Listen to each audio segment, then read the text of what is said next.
Hello दोस्त, नमस्ते, प्रणाम। मैं हूँ आपकी गुनगुना और स्वागत करती हूँ अपनी यूट्यूब चैनल पे आप सभी का। और आज हम दोनों बहन मिलके बहुत ही प्यारा झूमर गीत सुनाने जा रहे हैं, जो कि रिक्वेस्ट किए हैं लालमन पांडे।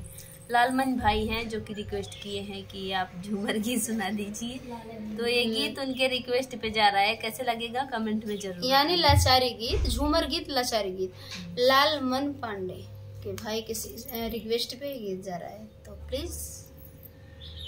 छोटकी पतोहिया घुमानी भराई नहीं गरवा में पानी। छोटकी पतोहिया घुमानी भराई नहीं गरवा में पानी।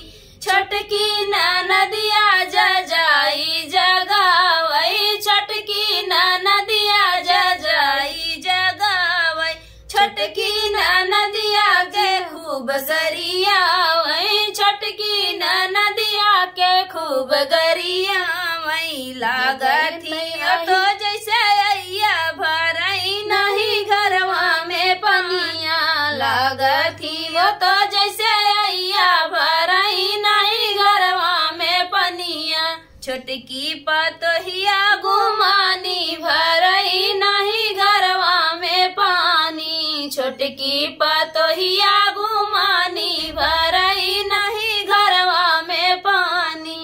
अब ही निहुरी के न झाड़ू लगावई। कबहू निहुरी के न झाड़ू लगावई। माजई बर्तन न पोछा लगावई। माजई न बर्तन न पोछा लगावई।